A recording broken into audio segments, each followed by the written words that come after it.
Du coup, on va commencer. Bonjour à tous, je suis Alice Derry, je suis senior manager chez Columbus Consulting. Columbus Consulting, c'est un cabinet de conseil spécialisé en transformation responsable. Nous sommes société à mission et on opère activement auprès des acteurs de la chaîne de valeur de l'énergie depuis bientôt une vingtaine d'années, et plus particulièrement sur le sujet des smart grids. Donc, on intervient sur des problématiques d'organisation, d'expertise technique, de transformation et de pilotage de grands projets. Columbus est membre partenaire de Think Smart Grids. Donc, moi, j'ai le plaisir de contribuer aux travaux de la commission Data et Digitalisation de Think Smart Grids, qui est pilotée par Thomas Lacroix et François Bouter. Et cette commission étudie en particulier les grands enjeux liés à la transformation digitale des utilities. C'est dans ce cadre que j'ai eu le plaisir d'animer la rédaction d'un livre blanc autour de la sobriété numérique des smart grids. Ce document a été publié sur le site de l'association depuis le 30 mai. C'est ça, il me semble. Et nous allons donc profiter de cette publication, de cet événement, pour vous présenter les grandes lignes du document, mais aussi pour poursuivre la réflexion avec le témoignage de 3 acteurs de la filière qui vont venir étendre un petit peu le sujet par leurs interventions. Avant toute chose, je vais laisser la parole à Félix Lecoezel, délégué général de Think Smart Grids, présenter l'association et introduire le séminaire. Bonjour à tous, merci Ali pour cette introduction, merci donc au cabinet Columbus Consulting, et je vous connais bien depuis très longtemps, donc merci pour nous accueillir. On aura l'occasion d'échanger avec nos 3 interlocuteurs que je présenterai en fin de mon propos, qui sera très bref. Donc, je suis le délégué général de l'association Think Smart Grids. Il y a quelques personnes que je ne connais pas ou ne connaissais pas, puisque j'ai dit à peu près bonjour à tout le monde. Donc, notre association est une association qui a été créée à la demande de l'État français en 2015. On va avoir presque 10 ans.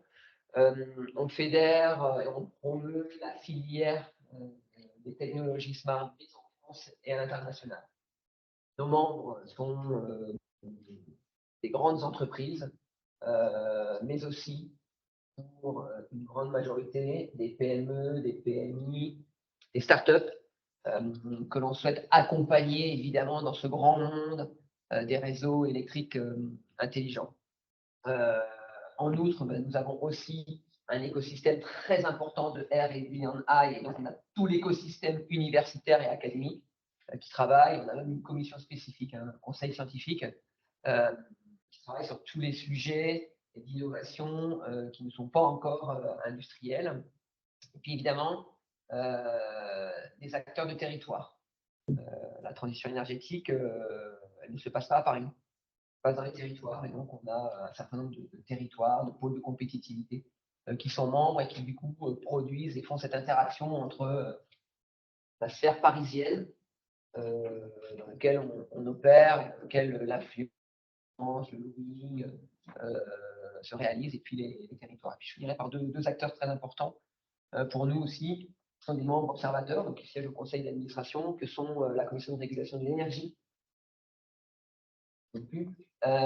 et le bras armé du ministère de l'écologie au travers de la DGEC, Direction générale énergie-climat, avec qui on travaille donc en interaction.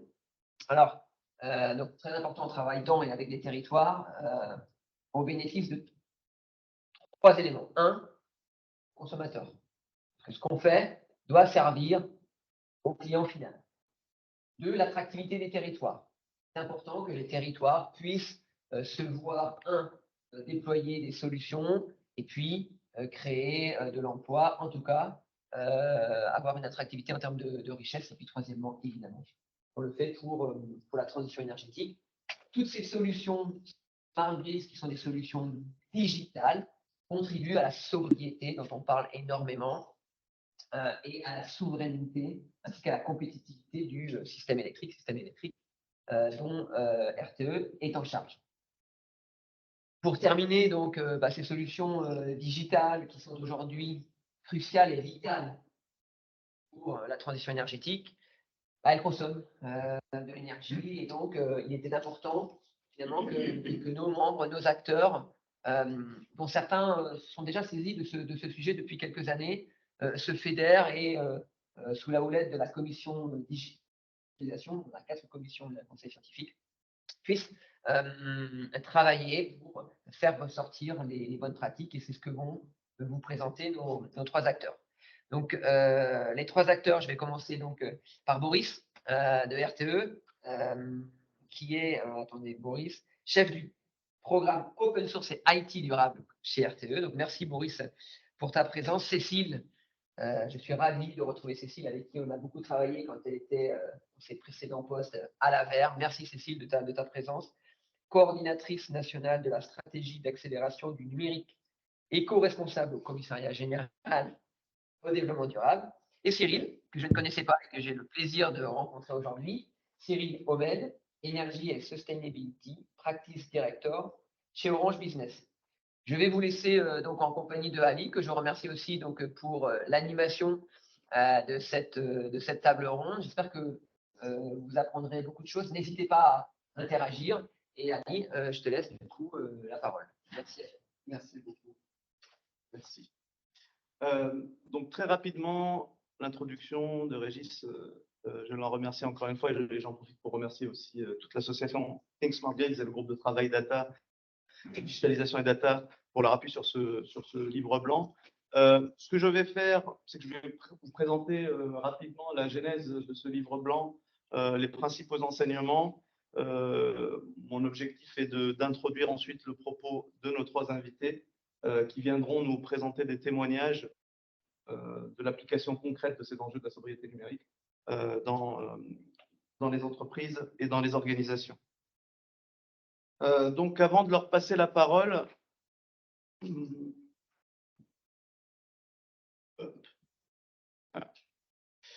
je vais me permettre de revenir sur la question principale qui nous a motivés à rédiger ce livre blanc.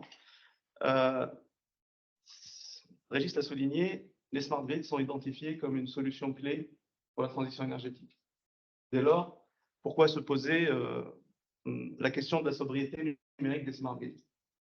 Alors, pour tenter de répondre un petit peu à cette question-là, je vais vous proposer quelques chiffres. Un premier, qui est plus de degrés, qui est donc le scénario le plus bas dans les estimations faites par le GIEC de réchauffement à horizon 2100.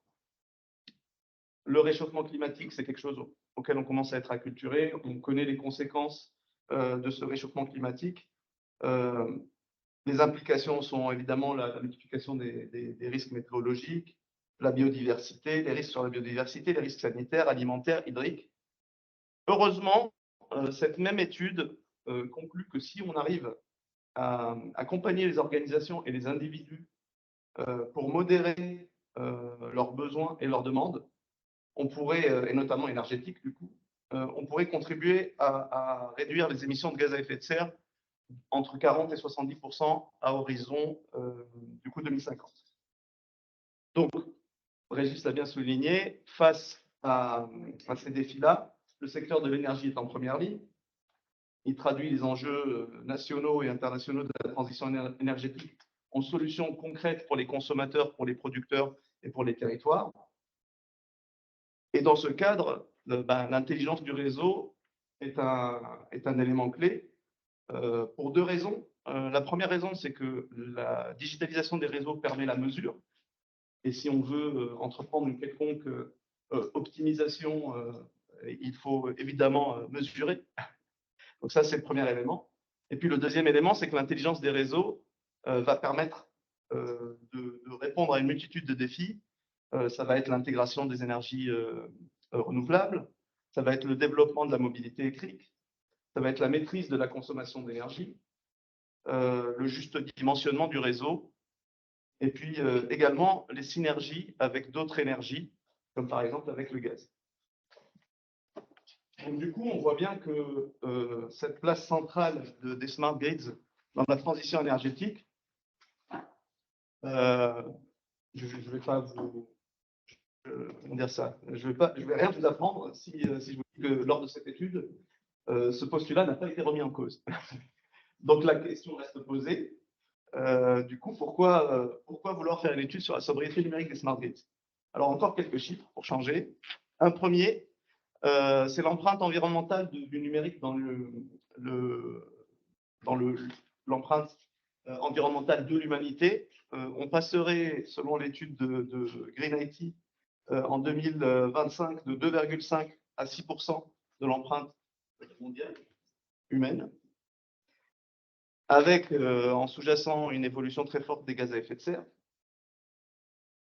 Ce point, il est souligné même au niveau national par la commission,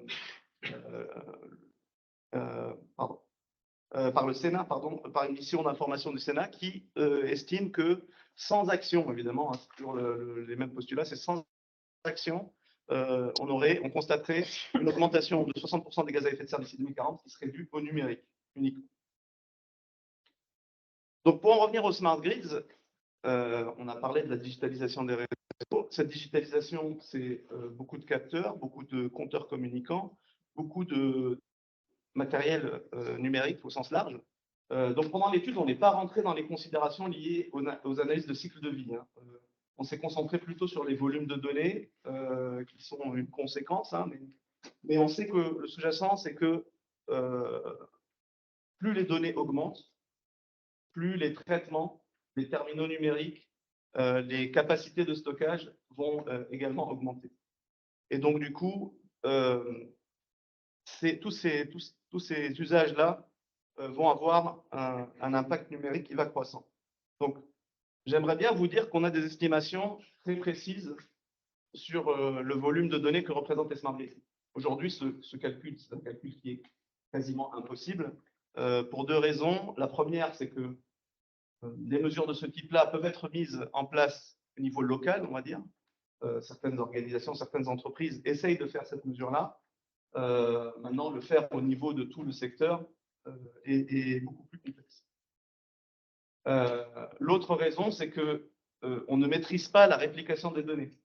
Donc, les données des smart grids, issues des smart grids, alors on parle souvent du comptage, mais il n'y a pas que les données de comptage, sont répliquées pour divers usages.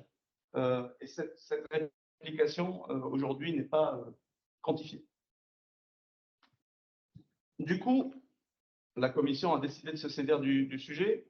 La principale idée est que, pour le moment, on ne sait pas quantifier, mais qu'au vu de l'évolution exponentielle du volume de données généré par les smart grids, il faudra intégrer à un moment ou à un autre, dans la conception des cas d'usage des services smart grids, cette notion de sobriété.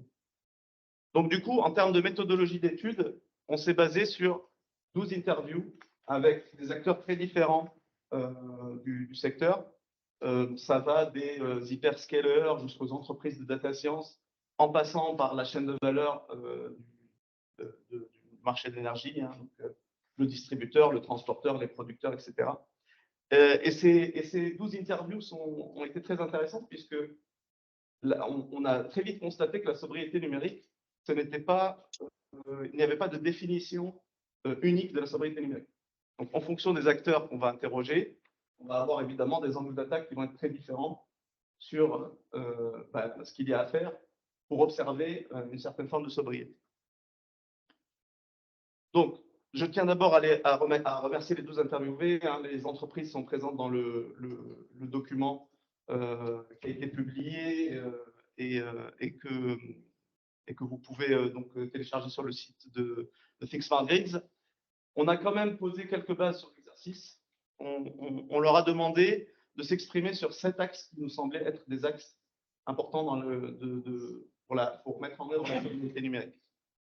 Donc, on a parlé dans un premier temps de tout ce qui concernait le matériel et l'équipement. Encore une fois, pas dans une logique d'analyse de vie, mais plutôt dans une logique de volume de données émises et la capacité des équipements à être frugaux dans ce qu'ils transmettent comme information. Donc, on a parlé, par exemple, des nouveaux capteurs qui arrivent à se mettre en veille et qui se réactivent qu'au moment d'émettre les données. On a parlé évidemment des compteurs communicants. On a parlé de toutes les initiatives qui visaient à réduire, ou en tout cas à rendre plus intelligentes les émissions de données liées au matériel, aux équipements. Deuxième élément très important, architecture technique. On parle beaucoup d'edge computing, on parle beaucoup de big data, on parle beaucoup d'hyperscalers, de stockage de données chez les hyperscalers. Les choix d'architecture technique, qu'ils soient centralisés ou décentralisés, influent de manière très importante le volume de données qu'on va avoir à traiter au titre des cas d'usage des smart grids. Les plateformes mutualisées, c'est tout ce qui va viser à mettre en commun des données pour que plusieurs acteurs du marché puissent les traiter sans avoir à les répliquer. C'est un autre élément, un autre axe en tout cas d'analyse qu'on leur a proposé. Et puis, dernier élément sur cette partie technique, c'est la partie logicielle, conception, on va dire, informatique des cas d'usage.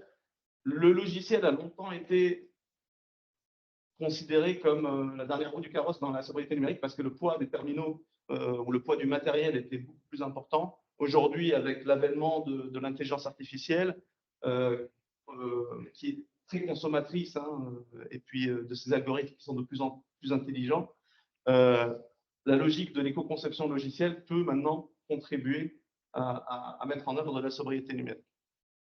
Voilà le quatrième axe. Les trois axes suivants sont des axes qui sont plutôt des axes en termes d'organisation, on va dire.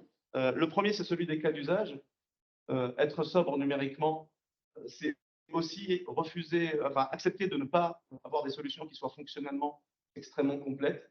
Et c'est de se dire que voilà, on peut délaisser certaines fonctionnalités si elles n'ont pas un intérêt très important pour les cas d'usage. Le deuxième, c'est celui de la gouvernance. Les secteurs doivent s'organiser. La réponse ne peut pas être unitaire, on l'a dit un petit peu au début. Le secteur doit s'organiser, donc il y a des modes de gouvernance qui peuvent contribuer à des smart grids qui soient plus responsables numériquement. Et puis le dernier point, c'est celui de la normalisation. Les données normées sont des données qui sont plus facilement échangeables et donc diminuent les traitements spécifiques. Voilà. Donc ensuite, suite à ces 12 interviews, on a complété évidemment les travaux avec de la veille et de l'analyse réglementaire. Vous retrouverez une partie dans le document, une petite analyse sur ce qu'est le cadre réglementaire actuel. Je pense que Cécile va nous en parler un petit peu après. Et puis, nous avons voulu l'illustrer avec des exemples très concrets. Donc, vous retrouverez dans le document, pour les 7 axes, des exemples très concrets, des choses qui ont été mises en œuvre sur le terrain, opérationnellement, et qui contribuent à la sobriété numérique des réseaux. Et puis, le dernier point, évidemment, nous avons été challengés par le groupe de travail, enfin, par la commission, pardon, digitalisation et data, qui s'est saisi de documents et qui nous a challengés pour améliorer la qualité et pour l'enrichir avec d'autres exemples d'applications, cas d'applications qu'on n'avait pas forcément identifiés. Donc voilà pour l'étude. Vous pouvez la retrouver encore une fois sur le site de l'association et sur les réseaux. Il est partagé aussi par les membres de la commission data et digitalisation, notamment sur LinkedIn. Je vous propose qu'on essaye de rentrer, de laisser la parole à nos invités pour voir des exemples d'applications concrètes. Et puis, je reviendrai en fin de séance pour vous parler un petit peu des conclusions de cette étude. Et du coup, Loris, c'est à toi. Merci beaucoup, Ali. Je te confie. Bonjour à toutes et à tous. Merci beaucoup, Think Smart Grids et Columbus Consulting d'inviter RTE, et en l'occurrence moi-même, à intervenir sur ce sujet. Je faisais partie des 12 personnes qui étaient interviewées. Et ce que je vais vous proposer, c'est de discuter de 2 enablers. Alors, je suis désolé, je ne parle pas de prérequis parce que prérequis, ce serait un petit peu trop restrictif. En anglais, enabler, rendre possible. Prérequis, c'est un petit peu moins subtil que ça. Donc, on va parler de 2 enablers. Un premier qui est l'open, tout court, on va voir qu'on va parler d'open source, d'open data et d'autres choses. Et puis, dans le prolongement de ce que Ali a brossé comme portrait, la partie donc, Sustainable IT, on parle beaucoup de numérique responsable. En France, le terme est consacré dorénavant. En anglais, on parle plus de soutenable, Sustainable IT. Donc voilà, le mix des deux nous ira bien pour aujourd'hui. Donc, mon poste a été présenté, il est sous-titré ici. Je travaille au sein de la direction recherche et développement de RTE. Et donc, notre objectif au sein de la R&D, c'est de construire ces enablers, bien les penser dans les feuilles de route de l'entreprise, feuilles de route métier, mais aussi naturellement feuilles de route SI, pour industrialiser les solutions qui rendront possible les smart grids, en tout cas l'évolution des smart grids qui est en cours. En termes de timing, Ali, j'ai combien de temps? Il me semble, c'est Aubery, le maître du timing. 15 minutes, c'est ça? 15 minutes, questions comprises ou Non. Alors, juste pour moi? Oui.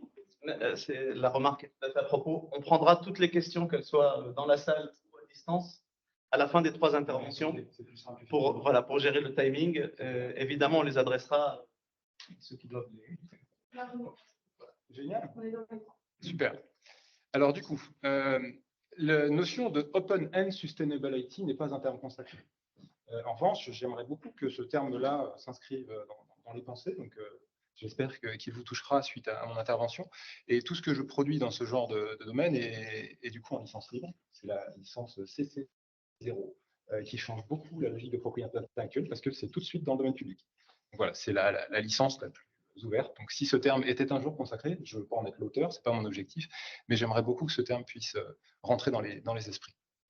J'aime beaucoup commencer. Alors, il y a un petit bug sur les animations, ça c'était le dernier panneau, mais c'est pas grave. J'aime beaucoup commencer mes interventions par consacrer le vocabulaire et les concepts qu'on partage. Donc, on va commencer par ce fameux Open IT. On parlera d'open source. Donc, quand vous voyez OSS, c'est un acronyme, enfin un sigle, qui est consacré à la maille monde. Ça signifie Open Source Software. Et vous verrez parfois FOSS pour Free and Open Source Software et parfois FLOSS pour Free and Libre Open Source Software. Donc, le terme consacré, c'est FLOSS. Et en entreprise, parce que le F et le L sont plutôt dans des domaines personnels, mais en entreprise, on parle d'OSS, Open Source Software. On parle d'Open Data, ça parle à tout le monde. On parle d'Open R&D, c'est plus rare, mais en l'occurrence, je suis pilote de la feuille de route Open R&D à RTE. L'objectif, c'est de rendre cette R&D la plus transverse possible intrinsèquement à ces feuilles de route. Les feuilles de route par, on va dire, business unit, c'est pas le terme chez nous, mais par grand corps de métier au sein de RTE. Et l'idée, c'est d'ouvrir la R&D sur elle-même pour qu'on coordonne et qu'on ait des synergies en interne. Mais ça va bien au-delà, parce que ça, justement, au travers de Think Smart Grid et d'autres acteurs, les territoires aussi, on essaye, et les universités, on essaye d'ouvrir nos feuilles de route de R&D pour que tout le monde puisse y contribuer et partout où on a des synergies, les mettre en place. Donc, je suis responsable de cette feuille de route Open R&D. Open Standardization, ça, c'est un changement de mindset pour lequel le monde n'est pas prêt. Si vous connaissez un petit peu le monde des normes et standards, c'est quelque chose qui est strictement nécessaire pour l'interopérabilité, ça a été cité, c'est présent dans le livre blanc de manière structurelle et c'est très bien. En revanche, ce n'est pas open. C'est-à-dire que les standards, aujourd'hui, c'est un univers qui se construit par des sachants, mais ces sachants sont, pour une immense majorité, des personnes qui ont des intérêts commerciaux extrêmement forts, on parle en centaines de milliards de dollars par an sur les chiffres d'affaires par ces acteurs réunis. Donc, l'open standardization, c'est appliquer les principes, les préceptes d'ouverture tels que l'open source aux standards. Alors, il y a certaines parties aux États-Unis qui commencent à travailler de cette manière-là, et en fait, on se rend compte face aux crises, parce qu'on a l'expérience des crises qui croît, et tant mieux, ce serait bien qu'il n'y ait pas de crise, mais puisqu'il y a des crises, et que l'open montre à quel point c'est une accélération que de partager le savoir et de ne plus garder le secret. On le voit ici, au travers de Think Smart Grid, on le voit au travers de tout un tas d'acteurs. Aujourd'hui, on se coordonne. Historiquement, on gardait chacun nos secrets. Aujourd'hui, on voit qu'on a intérêt à garder les secrets, toujours bien sûr, mais à partager de plus en plus sur ce qui va s'appeler le common plumbing. Partout où on peut câbler en commun, il faut qu'on câble en commun. Et des groupes tels que Orange et tous les grands groupes du CAC 40, aujourd'hui, ont des démarches open, que ce soit data, source, et à terme en standardisation. Je passe les caractéristiques de l'open source. Il y a 4 caractéristiques des licences open source. Vous trouverez ça aussi bien dans la littérature, il n'y a pas nécessairement besoin d'intervention. Les concepts dans l'univers industriel de l'open source, c'est d'avoir un bureau de l'open source. On ne fait pas d'open source sans avoir une stratégie open source. Et c'est important de préciser 2 points. C'est la notion de downstream et d'upstream sur ce slide. L'open source, tout le monde en fait. Le plus mercantile des éditeurs logiciels va forcément importer des librairies open source. À partir du moment où il les importe dans son code, il fait ce qu'on appelle du downstream. On consomme des éléments qui sont disponibles dans le domaine public pour le code. L'upstream, c'est le flux inverse. RTE en fait, sur des logiciels qui dorénavant sont des enablers du système électrique à la maille. Il y a de très grands acteurs qui utilisent nos composants. C'est issu de 20-30 ans de R&D parfois. Ce sont des modèles mathématiques, ce sont parfois des outils de coordination entre acteurs sur des verticales industrielles, l'électricité en l'occurrence. Cette notion d'upstream, c'est construire de l'open source avec une idée derrière la licence. Je ne veux pas prendre le temps de vous former sur les licences, mais dans l'open source, il y a un principe qui s'appelle le copyleft, qui consiste à faire un pied de nez au copyright. Copyright, c'est le droit d'auteur. C'est le même sujet et il faudra payer si vous voulez l'avoir avant les 70 ans de fin de cette propriété. Le copyleft, c'est je garde le copyright, c'est-à-dire j'en suis l'auteur, j'en ai la paternité et elle est inaliénable, elle sera à moi pour toujours. En revanche, je donne la possibilité d'accéder au code, de pouvoir le modifier, de pouvoir le redistribuer. Et dans cette redistribution, le copyleft va vous imposer soit de me dire tout de ce que vous faites, ça c'est ce qu'on appelle un copyleft fort. Donc, si vous touchez une ligne de code qui vient de ma structure, vous devez nous le dire et le partager en commun. Et le copyleft faible, c'est don't care. Vous faites ce que vous voulez du code, je ne veux pas avoir de code dont vous voyez, vous pouvez revenir vers moi, mais vous pouvez ne pas revenir vers moi. On a pris, nous, à RTE, une posture stratégique qui est d'avoir un copyleft qui est à l'intermédiaire, de manière à juste être prévenu qu'il y a des modifications. Parce que les industriels, si vous connaissez un peu les licences contaminantes, les forts copyleft, ne viendront jamais partager du code open source si vous les contraignez à dévoiler tout de ce qu'ils font. Je vous donne un exemple, la Freebox. Iliad a injecté un petit bout de licence contaminante dans sa Freebox. Il se trouve qu'il y a des personnes qui regardent un petit peu avec des oscilloscopes comment ça fonctionne. Et en remontant dans les couches, ils ont vu qu'il y avait des librairies open source qui étaient contaminantes. Et ils ont dit, bonjour, votre Freebox est open source. Elle doit devenir open source. C'est du copyleft fort. Et ils ont dit, bah non. On dit, bah ok, mais comment on fait? Donc, ils ont dû payer une amende extrêmement forte dont on ne connaît pas longtemps. Mais voilà, la notion de copyleft, c'est quelque chose en termes industriels. Personne ne viendra sur des copyleft forts, en revanche, les gens viendront sur des copyleft faibles en termes industriels. Donc, c'est un enabler, faire de l'open source pour partager. Ça, je passe. OK. Ici, ce que je souhaite vous proposer comme focus sur ces vocabulaires et concepts, c'est qu'il y a un hack pour ceux qui répondent à des appels d'offres à la commande publique. Ceux qui se sont prêtés à l'exercice, c'est un sujet qui est complexe. Lorsqu'on est sur la question des smart grids, on est très souvent dans une question d'appel d'offres public.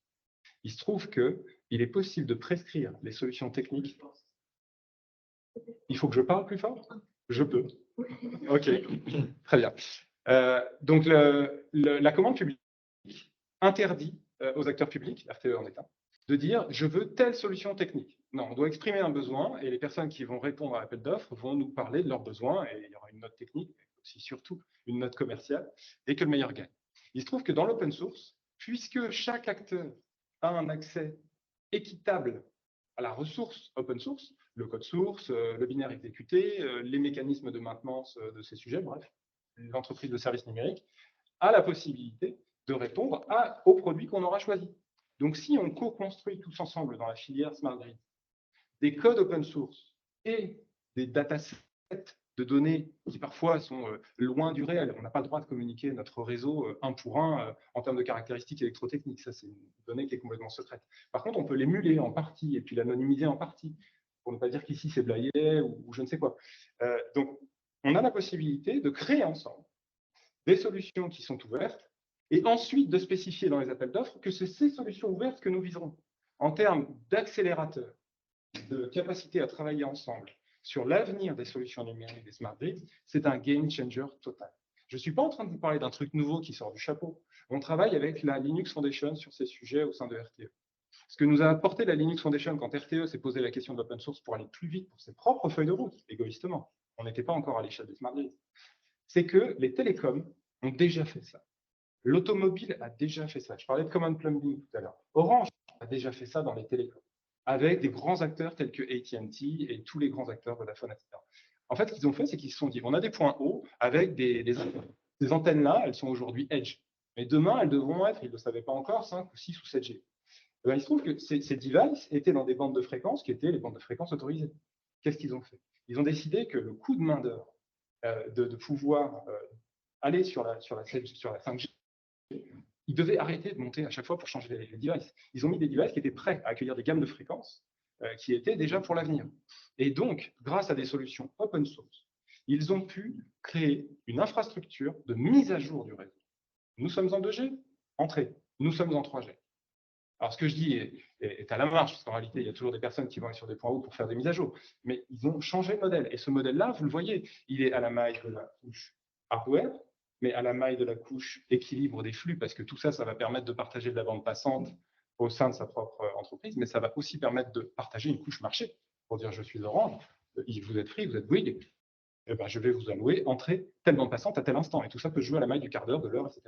Donc en fait, le common plumbing, c'est-à-dire les standards qui permettent d'avoir des frameworks qui fonctionnent et les solutions techniques qui font que chaque acteur partage les mêmes codes logiciels pour infogérer leurs infrastructures ensemble, c'est de l'open source. En automobile, je n'ai pas le temps, je ne vais pas vous le redire, mais il y a la même chose dans l'habitacle pour ce qui est des fonctions de base. Mais on va aller vers la voiture autonome. Et tous ces acteurs-là sont coordonnés sur ce qui n'est pas secret en open source. À notre tour, au niveau des smart grids, de réfléchir à qu'est-ce qu'on peut mettre comme plomberie commune pour la construire. Donc voilà ce que je voulais vous dire au travers de cet appel d'offres, de cette logique d'appel d'offres. On peut prescrire de l'open source. Et donc, plutôt que chacun reconstruise la roue à ses frais, faisons-le ensemble et on ira beaucoup plus vite et de manière beaucoup plus frugale. Parce que, mine de rien, instancier chacun son SI et le rendre compatible, ça nous coûte de l'argent, ça nous coûte de l'énergie. Et si on en économise, on est beaucoup plus sobre. Maurice, je m'excuse, mais pour des raisons de timing. Oui, il faut que j'avance. Voilà, exactement. Hop là. Donc, Sustainable IT, numérique responsable. Oui, bon, ça, c'est notre définition de la sobriété, mais vous la trouverez dans le livre blanc. Open source, donc là, on est sur les démarches ouvertes. J'en ai parlé déjà pas mal. Peut-être en quoi, oui, l'open source et l'open data contribuent justement à la sobriété numérique au niveau de d'RTE. Alors, l'open source, donc effectivement, je vais distinguer open source et open data. Donc, l'open source, en quoi ça contribue à la sobriété? C'est que lorsqu'on publie un code open source et qu'on est développeur, là, je me mets à la maille atomique du logiciel, quand on est développeur et qu'on publie en open source, on travaille d'une part pour son employeur, mais on travaille aussi pour sa propre réputation. Et de nos jours, je ne suis pas sûr qu'on ait des développeurs qui restent 30 ans dans nos entreprises. Donc, quand ils publient du code, ils le font by design, cyber-sécurisé, mais aussi éco-conçu, et donc sobre. C'est-à-dire qu'on parlait de performance tout à l'heure, faire des calculs inverses de racine carrée, des trucs super complexes qu'on va combiner entre eux, on en fait plein. On a deux manières de le faire. En closed source, on fait du copier-coller de Stack Overflow en tant que développeur, on le met dans le code de l'entreprise, et puis advienne que pourra. De toute façon, ça va scaler au niveau de l'infrastructure. Donc, si c'est trop lent, hop, on fait apparaître de la CPU, et hop, bah, ça va répondre dans le temps imparti.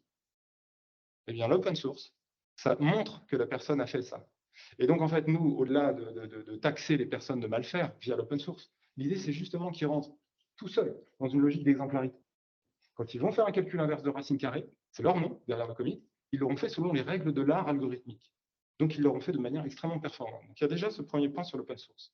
Un deuxième point sur, donc là je vais gérer le temps, un point sur l'open data, là, c'est une évidence. C'est-à-dire que combien d'acteurs manquent de données à toutes les strates du système électrique? Je fais un focus système électrique, on pourrait parler de l'ensemble des réseaux d'énergie et de l'ensemble du système, du producteur jusqu'au consommateur et de la boucle qui les ramène. Mais je vais me faire un focus sur les stacks du système électrique. Combien d'acteurs, parmi les trois, production, transport, distribution, refont les mêmes choses chaque année avec autant de difficultés à rendre les informations cohérentes entre leurs trois couches? Les trois couches, c'est celle dont j'ai parlé pour les télécoms, mais on peut en parler pour l'électricité. Il y a la couche des matériels, des assets, nos transfos, les lignes, etc. On a la couche d'équilibre du flux, donc la gestion de l'équilibre des flux en fréquence, en tension, pour que la qualité de l'électricité soit très bonne. Et on a la couche du marché de l'électricité qui gère aussi l'équilibre offre-demande en prévisionnel. Et bien, combien d'acteurs doivent refaire ça? Au moins trois. Je vais citer des noms, on peut ici. EDF, RTE, Enedis et les 200 autres entreprises locales de distribution qui sont sur ce pan de la distribution.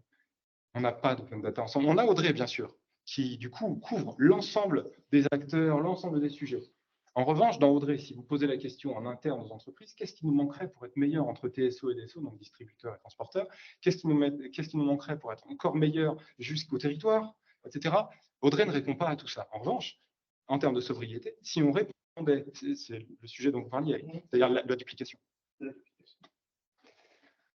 Sur le numérique responsable, Ali vous a brossé un portrait qui est assez fidèle du sujet, donc je ne vais pas nécessairement vous amener beaucoup plus, juste vous dire que RTE, dans cette dynamique-là, est membre de l'Institut du numérique responsable, qui est une association de 1901 qui fédère plus de 200 membres, un peu comme Things Madrid, avec des très grandes entreprises, comme des toutes petites entreprises, en passant par les territoires, en passant par les universités.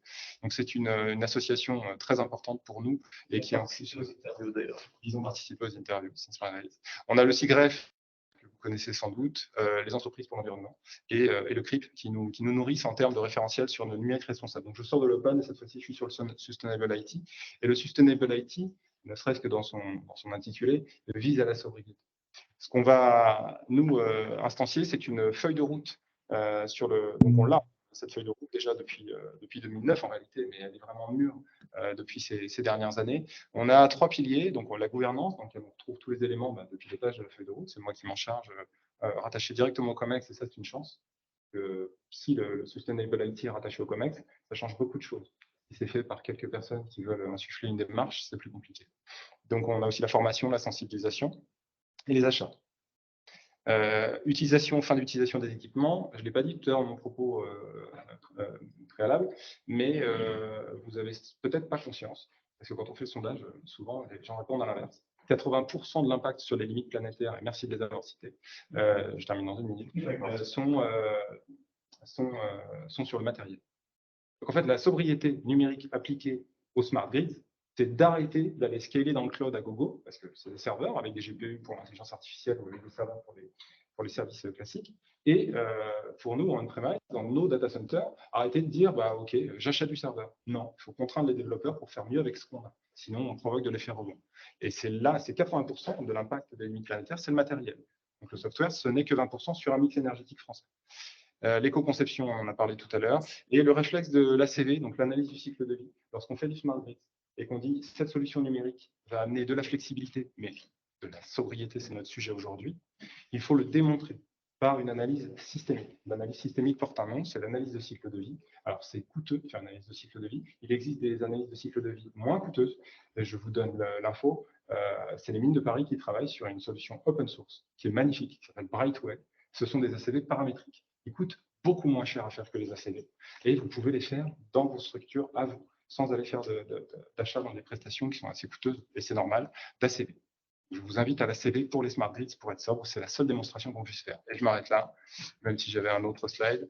De toute façon, c'est extrêmement riche. On se laissera le loisir de vous interroger via des questions plus tard, à la fin. Mon propos est résumé dans cette.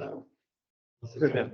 Alors, du coup, Cyril, je vais vous donner la main. Vous pouvez avancer. Voilà.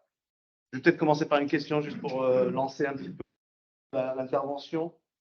On pourrait peut-être aborder dans un premier temps les engagements d'Orange au titre de la sobriété numérique ou du numérique responsable. Je vous laisse. Voilà. Oula, il y a des animations. Pof, pof, pof, pof, pof. Je ne vais pas passer trop de temps là-dessus et surtout, alors d'abord, bonjour à tous. Moi, je suis en charge, Cyril Hommel, et je suis en charge des sujets de comment le digital se met au service de la performance énergétique et du développement durable au sein d'Orange Business, une de nos business lines. Ce que je dis, donc ça, évidemment, il y a trop de clics. Ce que je mets là, c'est certainement pas une publicité pour Orange, parce que quand on est gros, plus on a une grosse responsabilité, et donc on est conscient qu'on n'a certainement pas à faire les fanfarons en annonçant des super belles choses. Okay, ce que je voudrais commencer le préambule en recampant une partie ou en complétant une partie du panorama il y a 2 volets dans mon intervention, et je vais essayer d'être rapide et très concret. 2 volets d'intervention. Un, il y a, nous, la responsabilité en tant qu'acteur du numérique. C'est quoi l'impact du numérique? Donc, c'est quoi le sujet de Green IT? Comment on fait un numérique plus responsable? Ça, c'est la première partie de mon exposé, de mon propos. Et puis, deuxième partie, c'est comment on met le numérique au service. Et donc là, c'est plus IT for Green, désolé, il y a pas mal d'anglicisme, mais j'ai été devancé très largement précédemment. Donc, le premier sujet, je voudrais revenir sur un rapport qui a été remis par l'ADEME et l'ARCEP au mois de mars ou avril au gouvernement, et qui dit quoi? globalement, le numérique, c'est 10%, le digital en France, c'est 10% des consommations d'énergie, c'est 2,5% des productions, enfin d'impact carbone, pour faire simple. On pourrait dire, tiens, c'est pas énorme. En fait, bon, d'un point de vue carbone, c'est pas énorme. Rappelons que la France a une spécificité d'une énergie qui est massivement décarbonée, mais que, en revanche, les usages du numérique étant extrêmement croissants, la projection, c'est un doublement de cet impact d'ici à 2030 et c'est un triplement de cet impact d'ici à 2050. Donc, encore une fois, quand j'affiche des chiffres, et je vais donner 2-3 explications, certainement pas fanfaronné d'un point de vue d'Orange, on est responsable. Et donc, on prend cette responsabilité très à cœur. Et vous n'êtes pas sans savoir que Christelle Heidemann a repris, venant de chez Schneider Electric, a repris la direction du groupe Orange il y a quelques mois. Et elle a donc une sensibilité qui est particulièrement forte de par son parcours à ces sujets-là. Il y a des objectifs qui ont été pris dans le cadre de notre plan stratégique Lead the Future, qui est effectivement moins 45% de notre impact carbone d'ici à 2030 et net zéro à 2040. La vision, c'est sympa. Maintenant, qu'est-ce qu'on fait? On décline ça en plan d'action, qui est notamment un plan d'action transverse qui s'appelle Green Act. On fait quoi? On monitore nos data centers. Ça amène quoi? Sur 9 de nos plus gros data centers, c'est 20% d'économies qui ont été réalisées. On monitore nos bâtiments. Depuis 7 ans, c'est le groupe Orange qui est récompensé par le concours Cube 2020 de mon ami Cédric Borel. On monitore nos antennes. Et ça, on est en train d'avancer à travers un programme qui s'appelle EMIS pour avoir une vision globale je vais peut-être vous dire une bêtise, excusez-moi par avance, mais je crois que c'est 113 ou 173 000 antennes dans le monde, en sortant d'antennes télécom.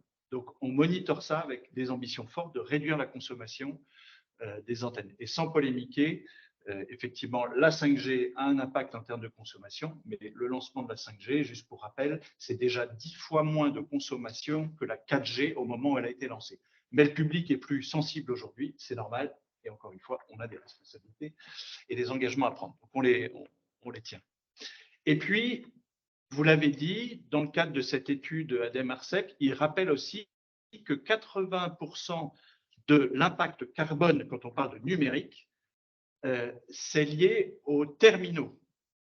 Donc, en fait, c'est 50 à 100 millions de terminaux avec des écrans, quels qu'ils soient, des tablettes, des téléphones, des ordinateurs portables. Voilà. C'est ça qui pèse 80% de notre bilan carbone. D'accord? Ça veut dire quoi? Ça veut dire qu'il faut prolonger la durée de vie de ces équipements, ça veut dire qu'il faut les réutiliser. Et là-dessus, on a des actions plus 10% 2022 versus 2021 de prolongation de nos équipements dans nos data centers, plus 30% de prolongation de la durée de vie des équipements dans nos data centers et plus 10% d'achat de produits recyclés que nous injectons dans nos data centers. Et un programme dont vous avez peut-être entendu parler dans les médias ou à la télé, parce qu'il y a de la publicité aussi là-dessus. Aujourd'hui, il y a un programme qui s'appelle d'économie circulaire. C'est Orange reprend vos mobiles. C'est 10% aujourd'hui des mobiles que nous vendons qui sont pris, ou l'équivalent, qui est repris pour être recyclé et réutilisé. C'était 1% il y a 2 ans. Notre ambition, c'est 30% dans 2 ans. Et ça, c'est vital, puisqu'on a dit que c'était 80% du bilan carbone. Ça veut dire qu'il reste, grosso modo, parce que les études, elles disent un peu plus, hein, mais grosso modo, les gens s'accordent sur des moyennes, il y a 15% dans les data centers de l'impact carbone, et il y a 5% sur la partie plus télécom. Ça, c'est pour recamper un peu le décor. Voilà quelles sont en tout cas les ambitions d'Orange, la conscience que Orange a une responsabilité très forte, et donc on ne fanfaronne pas quand on dit qu'on prend les engagements parce qu'on sait qu'on a une grosse responsabilité. Et voilà ce qu'on fait, les résultats, l'ambition qu'on porte et les résultats qu'on atteint à date, qui sont encore beaucoup trop modestes, mais avec une vraie dynamique et un engagement très fort.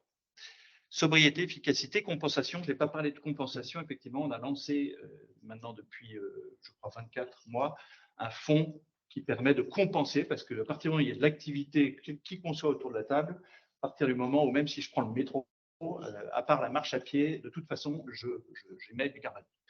Donc, il y a un moment, il faut bien compenser ça. Et donc, il y a un fonds Orange Nature aussi qui a été lancé pour pouvoir compenser nos émissions plus. Je vais passer. Oui. Cyril, juste pour Oui, avec plaisir. le débat. On vous a beaucoup entendu parler de data. Donc aujourd'hui, je pense que Orange est autant un opérateur data qu'un opérateur télécom. Sur ces notions de gestion des données, est-ce qu'il y a des bonnes pratiques qui sont mises en place par Orange? Alors ça, c'est le sujet effectivement du Grid IT et je vais être assez court parce que ça a été déjà bien abordé et que c'est un peu moins en plus ma spécialité, voilà, mon expertise. Mais effectivement, Orange s'engage à développer d'ailleurs des sujets qui sont des solutions d'éco-design. Donc, on porte chez nos clients de l'assessment carbone, de design, de conception by design, éco-responsabilité, de solutions, à la fois chez nous, à travers un programme donc éco-design, et en même temps un autre programme qui s'appelle Calypso, qui est une méthodologie de l'ACV, en fait, de calcul de mesure de l'ACV, on a dit analyse cycle de vie. Et donc ça, nos propres solutions, on les passe au crible de cette méthodologie-là. Et donc, quand on va chez nos clients, on leur dit, quand on vous vend une solution, ben, ça a un impact carbone de X. Et donc, évidemment, cette solution-là, plus ça va, plus on éco-conçoit nos solutions. Et puis, il y a une autre approche dans le Green IT, il y en a beaucoup, mais ils ont déjà été en bonne partie déjà exposés. Donc, pour faire très rapidement des sujets concrets portés par Orange Business, c'est ça. C'est aussi de la mutualisation de données pour éviter les redondances. On a des programmes pour les territoires à travers des plateformes comme Hexadon ou dans le domaine de l'agriculture avec Ag Data Hub, voilà, et l'utilisation de plus en plus forte effectivement d'open data pour ne pas avoir à reproduire, recréer de la data qui s'empile et qui s'empile. Je donne un exemple très concret. Ici, on a Columbus, merci de nous accueillir, qui est dans ce bâtiment, qui se dit, tiens, je veux réduire ma consommation d'énergie, et je vais du coup venir sur le volet plus grid et énergie. Et bien, en fait, s'ils sont tout seuls à vouloir réduire leur consommation d'énergie, ils ne pourront pas le faire. Donc, ils vont pouvoir mesurer leur consommation d'énergie, mais s'ils ne partagent pas cette donnée-là, eh ben, ils ne vont pas engager le propriétaire qui ne pourra pas rénover la façade, ils ne vont pas engager le chauffagiste qui ne pourra pas réguler, ils vont pas, le FMR qui ne pourra pas être engagé pour réguler la GTB de ce bâtiment, etc., etc. Donc, si on ne partage pas ces données, et c'est là où aussi Orange Business a un rôle à jouer, c'est de mettre en place des vraies plateformes à des échelles plus privées ou à des échelles plus globales, de plateformes qui sont évidemment sécurisées. C'est aussi le métier de cloud et de cybersécurité d'Orange Business qui est engagé dans ces cas-là. Et bien, si on ne partage pas les données, on n'arrivera à pas grand-chose. Donc ça, c'est un point important. Et puis, il y a évidemment, c'est un point qui a été aussi abordé, donc je suis très court là-dessus, la question du edge versus du cloud. Pour être très concret, si je mesure mes consommations d'énergie à la milliseconde, parce que pour tel cas d'usage, c'est intéressant de le faire, est-ce que c'est intéressant de conserver 10 ans d'historique de données à la milliseconde? Pas du tout. En fait, je peux traiter ça en local et juste dire, je lève la main pour dire qu'il y a un problème et je n'enregistre que le problème et le reste, je le supprime et je garde un historique de une fois par jour une donnée qui est peut-être tout à fait suffisant quand je suis un occupant dans un bâtiment. Voilà. Donc voilà, donc il y a cette question du edge et je ne vais pas plus loin là-dessus, mais évidemment sur lequel on est sensible et à travers l'IoT, puisque c'est aussi une de nos expertises, c'est un sujet qu'on regarde de très près et qu'on exploite fortement en disant voilà la donnée qu'il est utile de stocker, voilà ce qui est utile d'actionner, mais ce qui n'est pas utile de sauvegarder, de stocker, on ne le garde pas. Et puis je termine sur des sujets qui nous rapprochent directement vraiment des sujets plutôt performance énergétique et grid. Là, je ne sais pas s'il y a encore quelque chose. Voilà, j'y suis. On a lancé depuis 2 ans et demi et on se développe fortement sur des sujets de plateforme avec de l'intelligence artificielle qui permet, et je ne vais pas aller sur le sujet de la performance énergétique de l'IA, mais évidemment, on a des experts qui travaillent là-dessus, y compris au sein de l'équipe RSE. Mais donc, on a des plateformes qui font de l'analyse de données pour faire de la performance énergétique chez les clients. Et donc, on a développé ça avec des partenaires. 2, on a des sujets qui tournent autour. Donc, ça, c'est la plateforme Smart éco-énergie qui est mentionné ici. On a des sujets autour du contrôle commande. Donc, vous savez qu'il y a des décrets BACS, décrets tertiaires, etc. On a des sujets de contrôle commande et là, il y a des innovations très fortes qui sont faites par Orange Business sur comment l'IoT permet non pas juste d'être un canal d'information, un producteur d'information, mais de venir piloter. Et donc, il y a des innovations de rupture qu'on on va apporter sur le marché, j'en dis pas plus, mais d'ici la fin de l'année, qui vont permettre de rendre l'objet communicant pas aussi un objet actionnable. Ça répond à une thématique forte, notamment ce fameux décret BACS et de la régulation, et donc d'actionner. On passe à l'action, pas uniquement l'intelligence, mais c'est le bras armé aussi pour pouvoir réduire des consommations d'énergie. Et puis, on a des sujets avec Orange Innovation autour de Energy Exchange Places, où on a développé tout un modèle avec de la blockchain pour sécuriser la question de l'autoconsommation collective. J'en dis pas plus, et n'hésitez pas s'il y a des questions là-dessus, je serais ravi d'y répondre.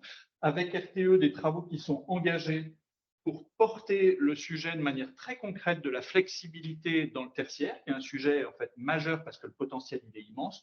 Aujourd'hui, cette flex, elle s'opère surtout dans l'industrie parce qu'il y a un gros site avec une grosse opportunité sur un point très localisé. Donc ça, c'est entre guillemets plutôt facile. C'est pas facile, mais plutôt un peu plus. Quand on est sur du tertiaire très diffus, ça engage d'autres questions. Et donc, on y réfléchit avec RTE, avec Schneider Electric et d'autres. Et là aussi, dans un état d'esprit très open, le sujet, c'est pas que l'on fasse un truc, sinon ça servira à personne. C'est dans l'intérêt de personne. Et puis aussi avec au niveau européen, où on a engagé déjà des projets et des réflexions et des projets pour bâtir en fait un socle commun avec des référentiels. Notre sujet, c'est qu'il faut qu'il y ait des référentiels et un socle commun open, sinon encore une fois, ça ne sera pas utilisé. Pour qu'il y ait un European Energy Data Space qui soit créé, voilà, pour mutualiser des acteurs comme RTE, comme voilà, tous les acteurs du ISO, d'ILO. Donc voilà pour brosser rapidement effectivement ce qu'on fait sur les sujets de smart grids et de green IT, donc d'avoir un numérique plus sobre et plus responsable, et puis de mettre le digital au service de la performance énergétique et environnementale. Voilà, et puis je répondrai à vos questions avec grand plaisir s'il y en a. Donc, nous l'avons vu, des applications très concrètes du numérique responsable avec RTE Orange. On l'a cité tout à l'heure, la gouvernance, c'est un axe fort. Le numérique responsable ne se fera pas sans gouvernance au niveau national, international, mais également au niveau sectoriel. Et du coup, Cécile Goubet, qui vient du Commissariat général du développement durable, va nous parler un petit peu de l'émergence de ce cadre-là. Je pense qu'on est sur de l'émergence.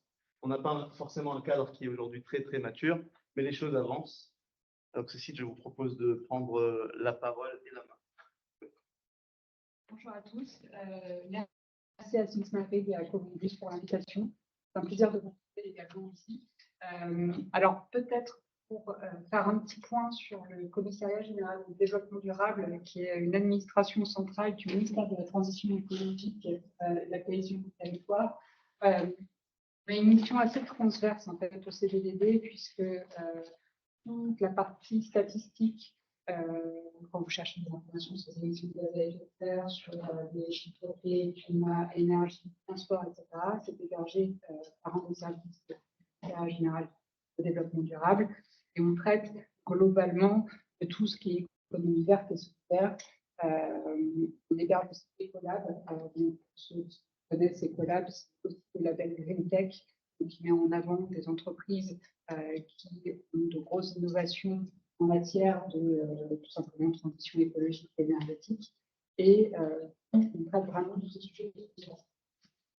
Dans mon rôle, j'ai un rôle un petit peu particulier, puisque la coordination de la stratégie d'accélération du numérique éco-responsable, que vous ne connaissez pas, tout simplement, ce n'est pas encore ça, est rattachée en fait à l'action de GPI dans le cadre de France 2030. Donc, France 2030, c'est 4 milliards d'euros pour mettre la France sur les rails d'une économie compétitive, bas carbone, réindustrialisée avec innovation.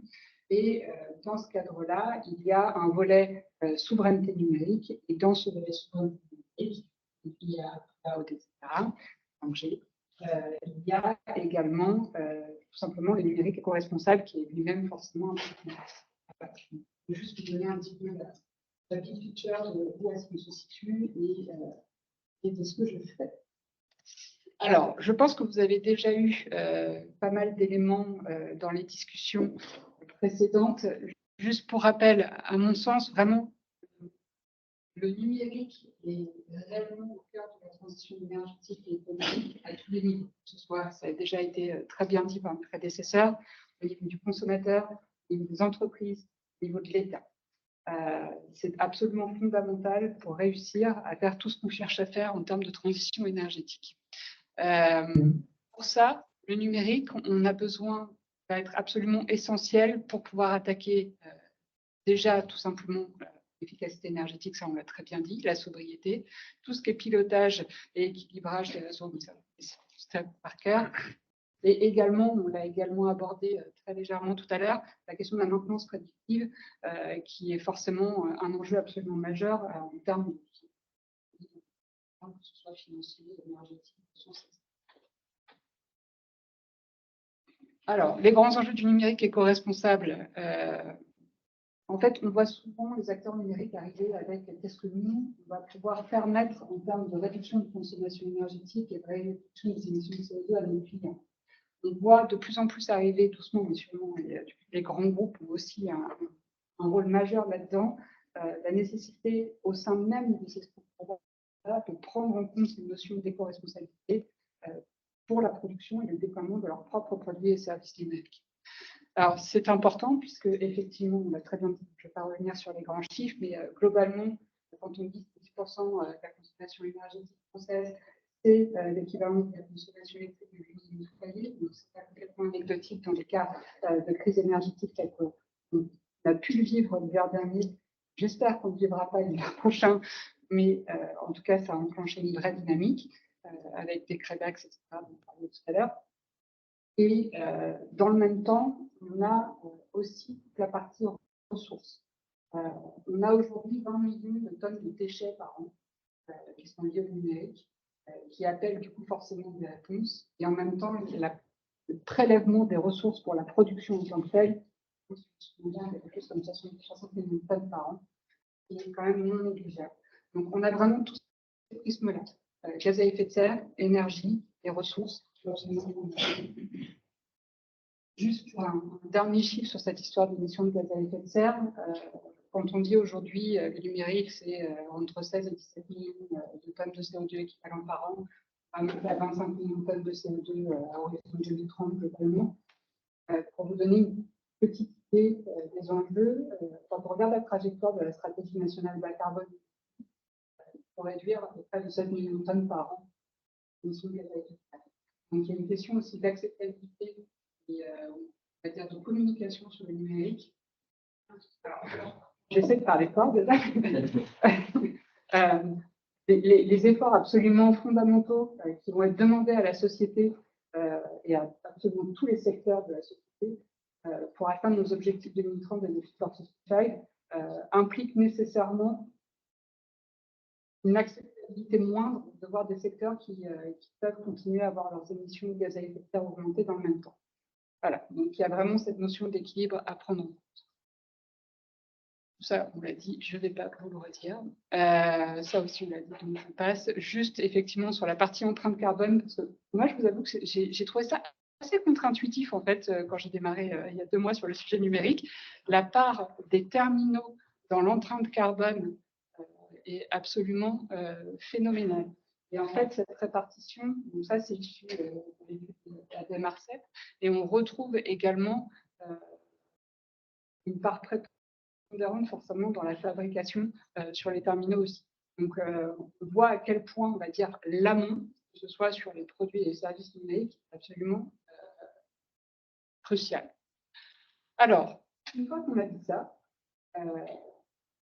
au niveau français, je dois admettre qu'on est assez peut-être pas pionnier, mais assez en avance quand même sur le cadre réglementaire et législatif français.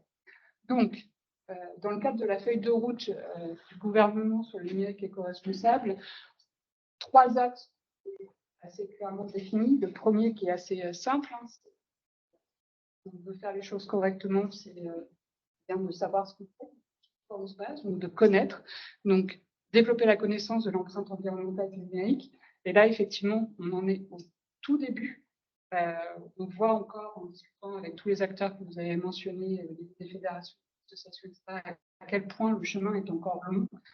C'est important de prendre ce chemin tout simplement pour éviter, déjà pour avoir cette approche globale dont on parlait, et pour éviter, comment dire, dans les discussions, la sensation qu'on peut avoir, oui, vous vous occupez beaucoup de CO2, vous occupez beaucoup d'énergie, mais vous ne vous occupez pas beaucoup du reste. Oui, mais en même temps, sur l'énergie, de toute façon, on a des réseaux de transport et de distribution d'énergie qui sont obligés d'être ultra au point sur les données. Les émissions de gaz à effet de serre, ça fait depuis 2003 qu'on fait de la MRV dessus. Sur le reste, tout est encore à construire. Voilà. Même si on avance vite, beaucoup plus vite que sur les autres sujets, mais on a énormément de choses à faire. Et le deuxième axe, une fois qu'on connaît, qu'on a la base, c'est tout simplement de réduire l'empreinte environnementale du numérique. Et tout ça se fait notamment, forcément, grâce au troisième axe, qui est tout simplement l'innovation. Et les deux speakers qui me précédaient ont bien mis en avant à quel point l'innovation est au quotidien une source à la fois de sobriété numérique et éco-responsable. Alors, on en a déjà parlé. Donc, le numérique éco-responsable, son périmètre, parce que le périmètre est assez large, tout simplement. Ça concerne les produits et les services numériques. Et sur les axes, ça va être aussi bien sur de l'éco-conception dont on a parlé. C'est pour ça que c'était intéressant pour moi de vous écouter parler, parce que je me rends compte qu'on a quand même pris aussi le bon chemin, même s'il y a encore beaucoup de choses à faire. Le réemploi, la réparation et le reconditionnement, avec une partie aussi recyclage qui est importante, notamment sur comment on peut faire de la collecte préservante aussi sur le matériel informatique, et les modèles de production responsables, économie de la fonctionnalité, etc. Alors, le cadre réglementaire. Donc, on en a parlé tout à l'heure, la mission du Sénat sur l'empreinte environnementale du numérique est vraiment un vrai point de départ sur notre stratégie numérique éco-responsable. On a la loi AGEC, normalement, qui est quelque part. La loi AGEC de 2020 a mis un premier pavé, entre guillemets, dans la mare sur le numérique, en travaillant notamment sur tout ce qui est question de communication auprès du consommateur, ne serait-ce que par exemple sur les données Internet, etc., qui a été derrière précisé par la loi REEN, réduire l'empreinte environnementale du numérique, qui a fait suite en fait à cette feuille de route gouvernementale qui elle-même venait enrichir à la fois la mission du Sénat et la Convention climat. Convention citoyenne pour le climat. Ce qu'on voit, c'est qu'on est vraiment dans une démarche d'amélioration permanente de ces sujets-là, avec une démarche assez bottom-up sur la prise en compte de ces enjeux-là. Alors, la loi REEN, qui est, je pense, quelque chose d'assez structurant pour l'écosystème, elle va permettre d'ancrer dans la loi l'interdiction de l'obsolescence programmée, y compris les logiciels. C'est un pas très important. Quand je discute avec mes collègues qui travaillent au niveau européen, notamment, on se rend compte à quel point on a un petit cran d'avance quand même en France sur ces sujets-là pour expliquer un petit peu vers où il faut aller. On a globalement aussi un indice de durabilité qui existe, qui va être remplacé là pour avoir plus d'informations aux consommateurs. On a les obligations de pièces détachées et d'avoir les pièces détachées pendant 5-8 ans qui a été mise en place. Tout ça, ce sont des choses en fait qui sont du cadre réglementaire et qui permettent d'aiguillonner. Alors, on a toujours les champions avec les entreprises qui devancent la réglementation et qui, du coup, n'ont pas besoin de ce cadre réglementaire-là. Mais l'idée, c'est vraiment d'embarquer l'ensemble des acteurs dans ces démarches-là. Depuis la fin de l'année, on a le Haut Comité pour le numérique éco-responsable qui vient piloter un peu toutes les démarches qui sont issues des différentes lois et qui a pour vocation également à travailler main dans la main avec le SGPE, donc le Secrétariat général à la planification écologique. Donc je pense que vous avez tous entendu parler ces derniers temps, qui est en charge de construire la trajectoire pour la loi de programmation énergie-climat sur la partie. En parallèle, ce qui a été fait, ça a été de faire un appel à manifestation d'intérêt auprès de l'ensemble des acteurs de l'écosystème pour voir s'il y avait des choses qui pouvaient être faites, notamment dans le cadre de France 2030, où il y avait de l'appétence en fait, au niveau de l'écosystème pour le numérique éco-responsable au sein de France 2030. On a eu un grand succès avec cette AMI. Qui nous a permis du coup d'avancer sur la structuration d'une stratégie d'accélération du numérique éco-responsable qui du coup va forcément sortir dans les semaines à venir, j'espère, avec une vraie enveloppe budgétaire pour traiter de tous les axes et notamment un premier gros appel d'offres sur tout ce qui va être éco-conception, connaissance, économie de la fonctionnalité, réemploi, conditionnement, etc. Voilà, et donc du coup, le volet 3 de l'ADN-RCEP n'est couvert par cœur, on en a déjà parlé plusieurs. Donc c'est vraiment une démarche itérative qui est importante pour nous. On a besoin de se nourrir aussi des bonnes pratiques et des bonnes idées. J'ai noté quelques éléments aussi pour pouvoir avancer sereinement, et notamment dans le cadre de France 2030 et de nos appels à projets, stratégies. C'est très important de pouvoir identifier ce qu'on peut faire en plus. J'ai bien noté la question des communs, qui est un sujet qui monte beaucoup. Il y a la question des bilans globaux aussi, ça rejoint la question aussi de connaître. Aujourd'hui, c'est très compliqué. On se doute bien que la transition énergétique et écologique ne peut pas se faire sans numérique, mais on n'est pas capable de dire exactement le coût de production de nos services produits bien numériques versus une utilité pour la transition écologique et énergétique. Est-ce que c'est positif ou est-ce que c'est négatif? Et ça, c'est des choses qu'on va de plus en plus nous demander, surtout si on veut rentrer dans une démarche d'empreinte au sens large et d'intégration du numérique dans la stratégie globale de décarbonation de la société et de ressources aussi. Donc, on a besoin de vous également pour pouvoir enrichir toutes nos réflexions et nos actions. Merci. Merci beaucoup pour ces témoignages très riches. Alors, avant de prendre des questions, je voudrais juste vous représenter les quelques conclusions auxquelles on arrive dans le livre blanc. Mais vous allez voir que tout a déjà été dit, entre guillemets, hein, parce que tout l'avantage d'avoir eu une approche pluridisciplinaire sur l'élaboration de ce livre blanc, c'est qu'on a pu aborder la problématique dans son ensemble. Donc, le premier point, la mesure. Quantifier l'impact numérique des smart grids, Cécile vient de souligner, il faut qu'on puisse être en mesure de faire une analyse coût-bénéfice par rapport aux services en faveur de la transition énergétique qu'on souhaite déployer. Alors, ça paraît simple comme ça, mais encore une fois, ça ne l'est pas du tout parce que il y a beaucoup de paramètres à prendre en compte et surtout, c'est éminemment pluridisciplinaire. On ne peut pas répondre individuellement à cette question-là. Le deuxième point qui est ressorti des interviews, c'est que la sobriété numérique devient un enjeu de modèle économique. Donc, Orange en a parlé tout à l'heure. On va devoir de plus en plus prouver que ce qu'on fournit comme service sont des services numériques responsables. Alors, d'abord parce que c'est un argument commercial, j'ai envie de dire, mais aussi parce que les acheteurs, de plus en plus, vont avoir des contraintes qui vont être liées à leur propre engagement de RSE. Et puis le dernier point, donc c'est une approche qui se veut absolument sectorielle et multispécialiste. Donc on en revient à la gouvernance. Hein.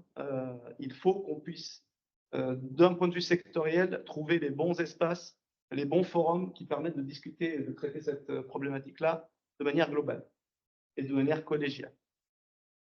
Donc voilà les principales conclusions. Vous les retrouvez évidemment dans l'étude, ainsi que beaucoup d'autres exemples d'applications concrètes de la sobriété numérique pour les smart grids. Du coup, je vous propose de passer aux questions, s'il y en a. À distance, n'hésitez pas à les marquer dans le chat. Allez.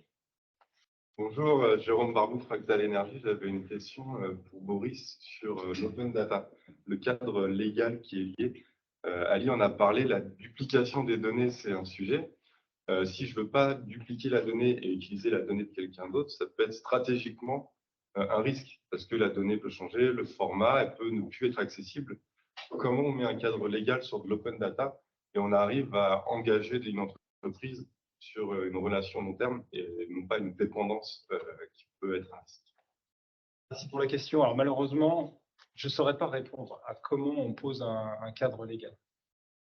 Je ne sais pas si vous avez ce prisme-là, mais ce que je peux dire par contre, c'est un peu en écho à la présentation de Cécile, c'est qu'il y a une aura symbolique du gouvernement qui est très puissante, vraiment. C'est-à-dire que quand on est acteur public, privé, académique, peu importe, tout ce que le gouvernement va nous mettre comme règle, soit comme référentiel, vraiment pratico-pratique pour mettre en place, ça a un impact très fort. Donc la question que vous posez, je ne sais malheureusement pas y répondre, mais par contre, elle a une importance fondamentale parce qu'on peut être très vite tenté de créer son data lake sur la base de l'open data. Là, on fait l'effet rebond.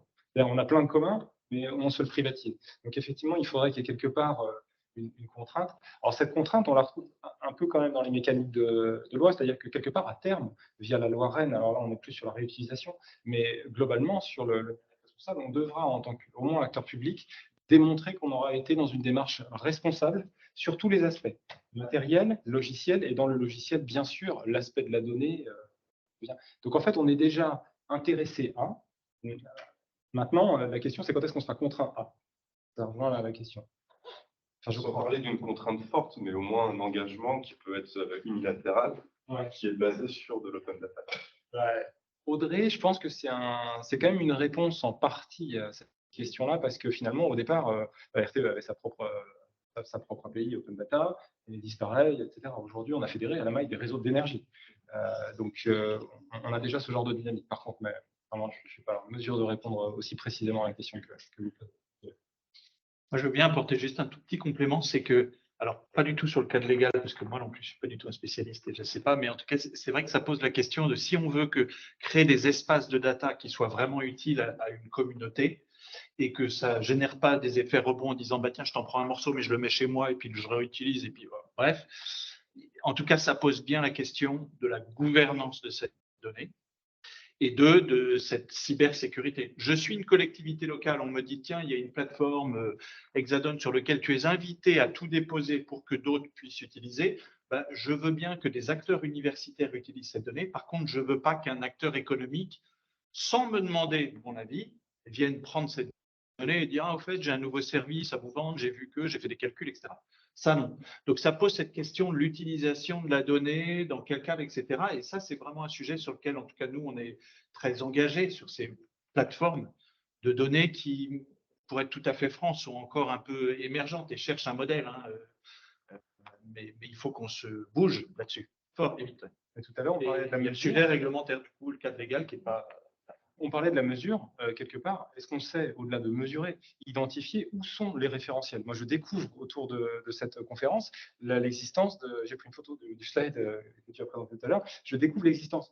Think Smart Grid aura peut-être une place majeure dans cet écosystème pour dire, voilà, si vous cherchez, avant d'avoir un cadre réglementaire, les éléments consacrés, ils sont ici et pas ailleurs. Et il ne faudrait pas qu'ils soient ailleurs. Donc, je pense qu'il y a un lien très intéressant avec ce qu'on se dit aujourd'hui.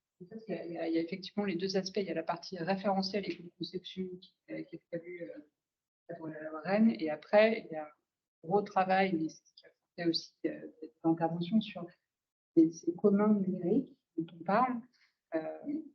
Quels sont globalement les axes qu'on a besoin pour réguler, entre guillemets, ou d'encadrer, et poser aussi des questions assez structurantes, quoi.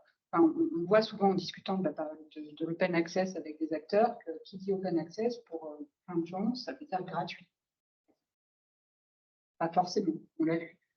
Et du coup, il y a la question de la pérennité aussi de ces commandes, de ces modifications, de comment on gère la communauté, de comment on gère les droits d'accès, de modification, etc. Enfin, il y a, sur cette partie commune, c'est encore un autre champ qui s'ouvre et qui est passionnant parce qu'il vient complètement s'intégrer dans ce qu'on cherche à faire en termes de numérique éco-responsable, mais on en est encore le chemin.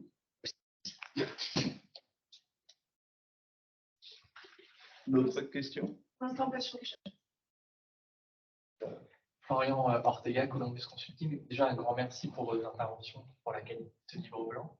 Vous avez pas mal parlé de l'impact environnemental, énergétique, sur justement faire des fonctions smart grid les plus sobres, les plus efficientes, pour apporter les services qui sont essentiels à la transition énergétique. Sur la dimension peut-être éthique, notamment qui est accélérée par l'IA, avec tout ce qui se passe avec ChatGPT, mais pas que, hein, l'accessibilité de la fonction, la conformité, toutes ces dimensions un peu plus éthiques, sociales, comment vous les voyez, comment elles sont intégrées ou elles doivent être intégrées à votre avis concernant les smart grids, et peut-être un peu plus largement quand on parle de numérique. Au niveau européen, il y a déjà tout ce qui est taxonomie qui a été mis en place avec les différents piliers qui du coup imposent des choses quand même assez structurantes à l'ensemble des acteurs économiques, et notamment en France, on a aussi le devoir de vigilance au niveau des entreprises qui existent et qui permettent de prendre ces éléments en compte également. Nous, côté RTE, pour traiter de cet aspect-là, on travaille beaucoup en association. Smart Grid en est une, mais sur ce prisme-là, on travaille avec le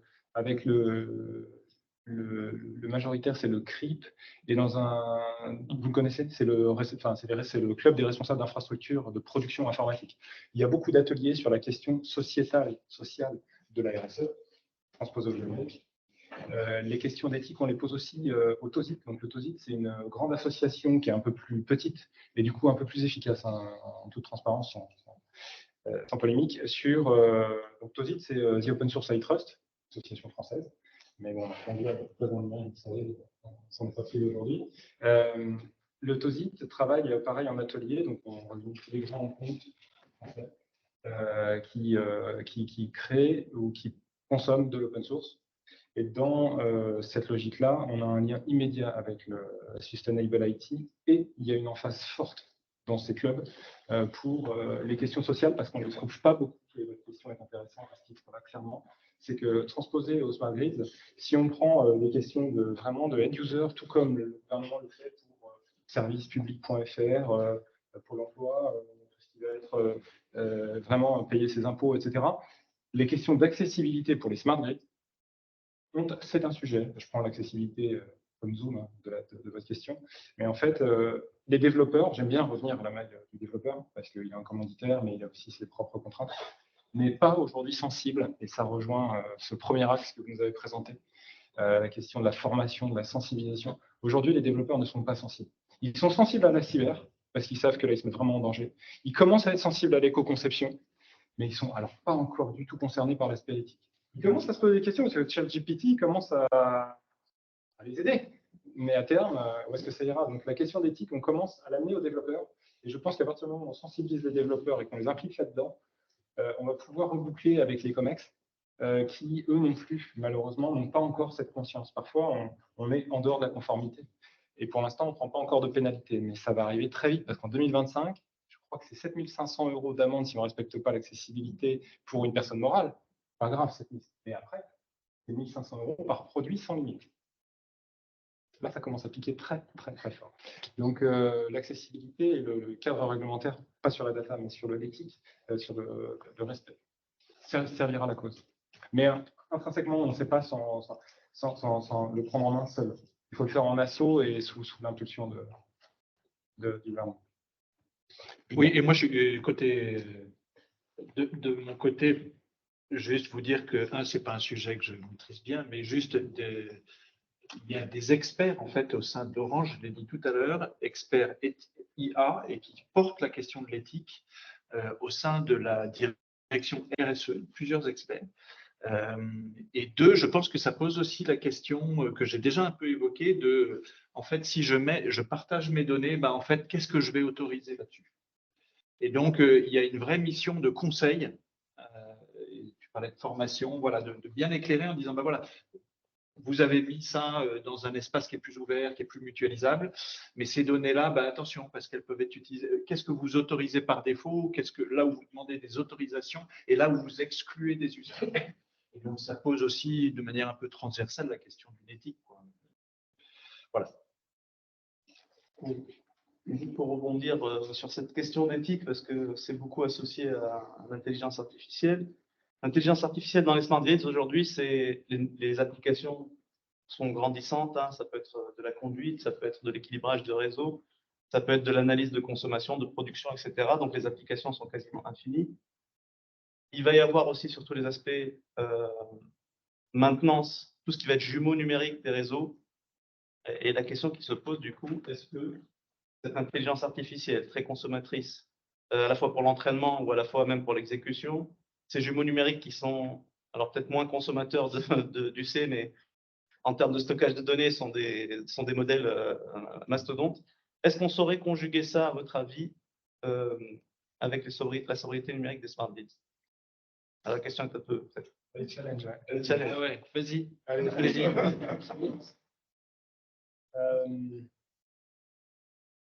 Quand on fait de la performance, l'énorme risque, c'est l'effet rebond. Et là, on n'est même pas encore sur cette question à la maille de la performance et au risque de l'effet rebond. On est, by design, un mastodonte. Et donc, en fait, c'est terrible parce que quand on travaille sur l'éco-conception de notre SI entier, et quand je parle du SI entier, c'est à la maille de notre SI intrinsèque à mon entreprise, mais en réalité, on a tellement de parties prenantes qu'on va travailler à la performance sur l'ensemble de la chaîne, de la production jusqu'à la consommation, et comme je l'ai dit tout à l'heure, elle reboucle aujourd'hui, parce qu'on a de la prod aussi par là. Donc, si on fait tout le travail de performance ici, mais qu'on fait naître des choses qui, lorsqu'on les mesurera, nous démontrerons qu'on a écrasé toute la performance qu'on a fait là, on n'a pas fait un effet rebond, mais on a fait un effet de balancier qui est complètement paradoxal, pour ne pas utiliser un terme plus... Donc en fait, je pense qu'aujourd'hui, on s'en soucie, on en a conscience, mais que ce soit du développeur jusqu'au décideur, il y a une telle attirance de ces lumières que c'est difficile de lutter contre cet effet de naissance. On y va sur les jumeaux numériques. Il nous apporte énormément d'opportunités pour la maintenance préventive. C'est là qu'il y a plein de paradoxes, en fait. C'est-à-dire que ce jumeau, ça va être compliqué de faire l'analyse systémique pour prouver que ça nous pénalise ou que ça nous, au contraire, ça nous améliore sur la sobriété. Parce que les jumeaux numériques, parfois, nous permettent de faire de la télémaintenance, par exemple. La télémaintenance, c'est de l'économie de carbone sur tout un tas d'autres pans. Mais par contre, on n'a pas économisé l'eau, on n'a pas économisé toutes les extractions de minerais qu'on a fait pour faire naître toutes ces fermes de GPU pour l'intelligence artificielle et ces fermes de stockage. Donc, je ne sais pas répondre, mais Oui. on en est conscient en tout cas. Moi, je prends un exemple concret au niveau de l'immobilier d'Orange. Orange possède énormément de bâtiments, c'est plusieurs milliers de bâtiments possèdent ou occupent. Et donc, il y a une vraie question au niveau de l'immobilier aussi, exploité par Orange, occupé par Orange. On a bâti depuis 2 ans, je crois, une énorme base de données avec le taux d'occupation, la météo, le machin. Enfin, bref, on a tout connecté parce on est un peu des fous furieux là-dessus, on sait bien faire, c'est notre dada. Et il faut être tout à fait honnête. Aujourd'hui, c'est peut-être que ça servira, mais on ne sait pas encore. Donc, on est en phase. Moi, ce que je veux croire, c'est que peut-être qu'on a d'une certaine manière un peu besoin de savoir mais qu'est-ce qu'on pourra en faire, mais si on ne l'a pas fait, on ne saura jamais si on peut en faire quelque chose. Et je veux bien croire qu'on va trouver des utilités à cela et que ça nous permettra ensuite de dire du coup, voilà où c'est utile et voilà où ça n'est pas utile. Que du coup, en temps d'eux, mais entre-temps, ce n'est pas génial. Il faut le reconnaître. C'est en phase d'apprentissage. Nous aussi. Ouais. J'ai une question en ligne de Mathilde Longuet, OneTech Foundation. Elle demande par quelle action le gouvernement et les grandes entreprises soutiennent et permettent l'émergence des communs technologiques et numériques. Alors, les communs numériques, ce n'est pas mon cœur de métier. Donc, je ne vais pas pouvoir répondre en détail là-dessus. Je ne veux pas dire de bêtises.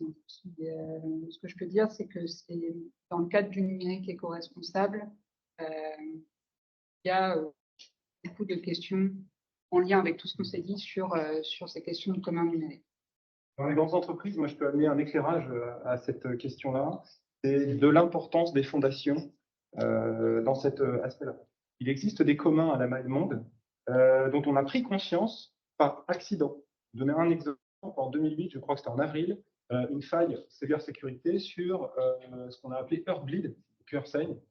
Probablement, c'est la mort instantanée du monde entier sur une librairie qui s'appelait OpenSSL. C'est un code open source qui permet de chiffrer les communications. Quand vous voyez le cadenas vert sur votre navigateur, c'est grâce à ce protocole SSL, Secure Socket Layer, qui était une communauté open source compétente de mathématiciens extrêmement puissants, 3 personnes sur Terre. dommage moyen plutôt élevé. Et en fait, quand il y a eu Heartbleed, les militaires, l'économie, les industriels se sont tous posé la question de mais comment on gère ça? Parce qu'on n'en a que 3 qui savent tenir la baraque pour des sujets qui sont quand même très critiques pour l'humanité. Et donc, en fait, une des fondations s'est dit, OK, il n'y a pas de débat. Je vais voir tous les grands comptes et je leur dis, qui est intéressé à mettre de l'argent pour que ces 3 personnes fassent une pépinière assez large de potentiel. Et en fait, ça s'est fait immédiatement. Donc, en fait, là, c'est sous l'angle de la cyber que je vous réponds à la question. Mais vous voyez bien l'enjeu, c'est que sur les smart grids, sans attendre l'accident, on a tout intérêt, dans le prolongement de ce que je disais tout à l'heure, à cultiver les communs. Mais c'est exactement comme les data lakes qu'on peut créer ici et là.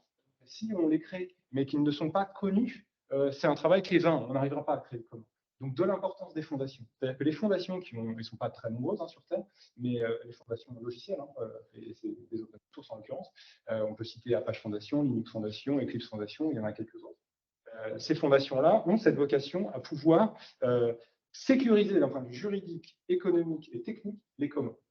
Donc, je pense que toutes les entreprises doivent s'intéresser à qu'est-ce qu'il y a dans ces fondations, qu'est-ce que j'utilise moi pour l'IT for IT, mais qu'est-ce qu'on va utiliser de plus en plus pour l'IT for business dans une démarche d'IT for green, de green IT et d'éthique. Donc, vraiment, les fondations, moi, je trouve que c'est une réponse clé à la question qui est posée. Maintenant, ce n'est pas la seule.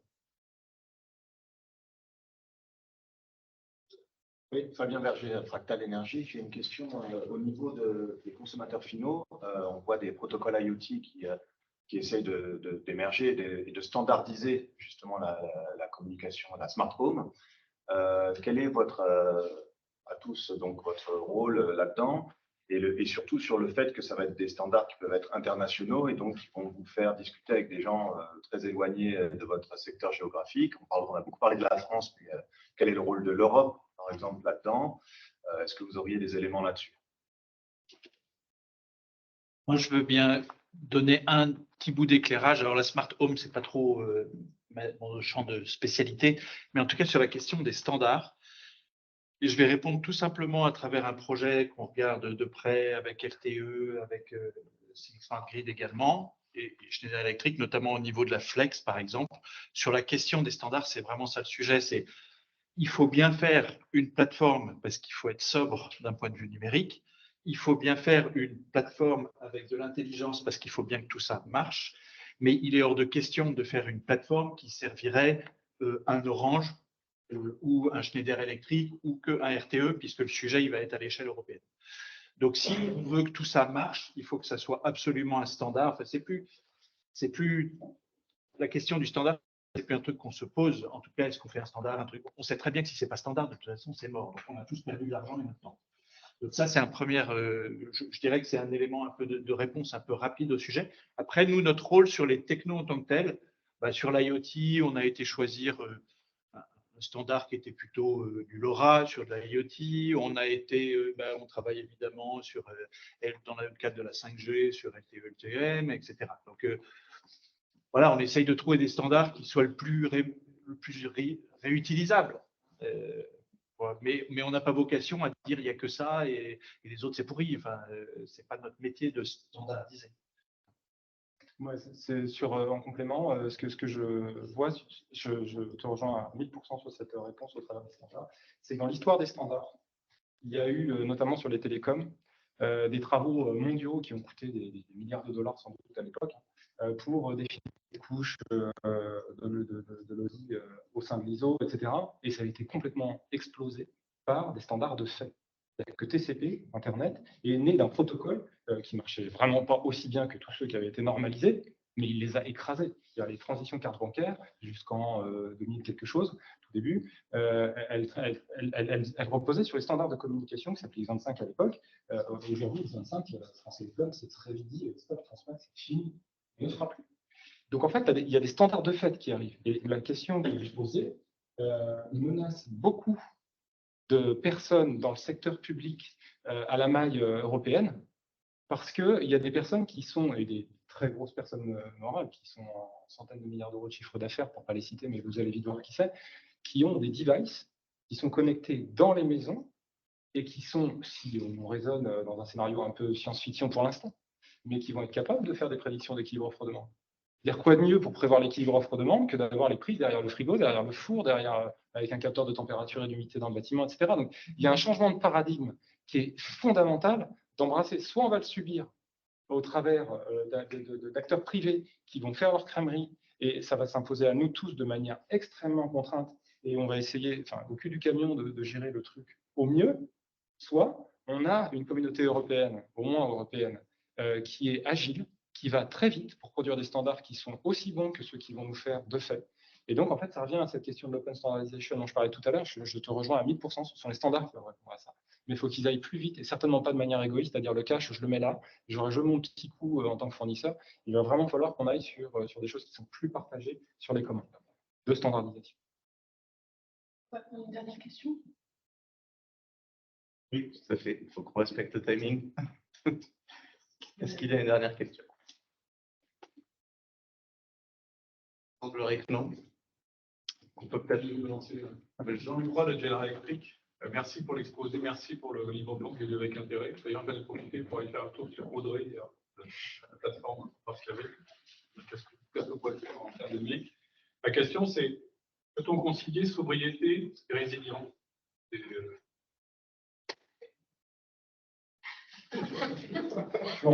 Merci, Jean. Merci. Je ne sais pas si on en a parlé juste avant, donc si tu veux. Oui, enfin, on en a parlé juste avant avec Boris, et effectivement, ce qui peut être intéressant dans la sobriété, c'est le caractère un peu plus fondamental à revenir aux racines des fonctions et des besoins. Et en soi, éviter de faire des systèmes complexes qui sont source des fois de problèmes de résilience. Parce que la complexité amène effectivement des risques. Et aussi, tout simplement, je pense que toutes les entreprises qui produisent de la solution, les feuilles de route IT sont énormes. Beaucoup d'acteurs, j'imagine, ne tiennent pas forcément des jalons parce que il y a beaucoup de choses à faire. Revenir à la sobriété, revenir aux besoins le plus élémentaires, peut aussi permettre de sécuriser les trajectoires, d'aller vite parce qu'on va vers l'essentiel. Moi, il me semble que sobriété, résilience, sobriété, accélération, ça peut aller faire pour justement éviter de construire des monstres qui seraient la juxtaposition de tous les besoins et de toutes les idées sans se préoccuper de la racine des causes et des sujets auxquels elles doivent répondre. Là où Think Smart Grid a un rôle, je trouve, extrêmement intéressant par rapport à votre question et par rapport à l'éclairage que nous offre Florian, c'est qu'en fait, quels acteurs des Smart Grids, aujourd'hui, synchronisent leurs feuilles de route stratégiques entre elles? C'est-à-dire, on court tous plein de lièvres très vite parce qu'il faut accélérer, et ça, c'est un axiome, il faut accélérer. Bon. Sauf qu'on accélère surtout en parallèle. Là, on n'est pas résilient. Si on rentre dans une logique de sobriété de l'usage, parce qu'on a la sobriété qu'on a démontrée, qui est sur la fonctionnalité, on a designé pour qu'elle soit sobre. Mais là, c'est la question de la fonctionnalité de l'usage. Et la fonctionnalité de l'usage commence par la prescription de l'usage. Qu'est-ce qu'on va prescrire? On va faire des jumeaux numériques, on va faire ceci, on va faire cela, etc. Et on va même se payer le luxe, comme le disait Gilles, d'aller payer pour voir. Et ensuite de réconcilier le besoin. Donc la sobriété est pour moi, effectivement, un vecteur by design de la résilience. J'ajouterais même, si on pousse un peu le curseur plus loin, et on va s'arrêter, sur la souveraineté. Et l'open source, les communs de manière générale, servent la résilience et servent la souveraineté. Merci à tous. Je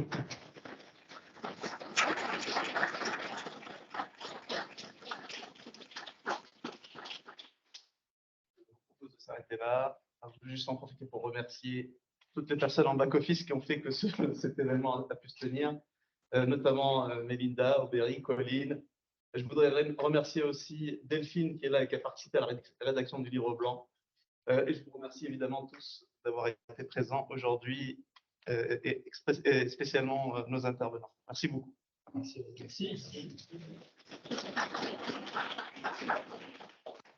Si vous voulez repartir, les livres sont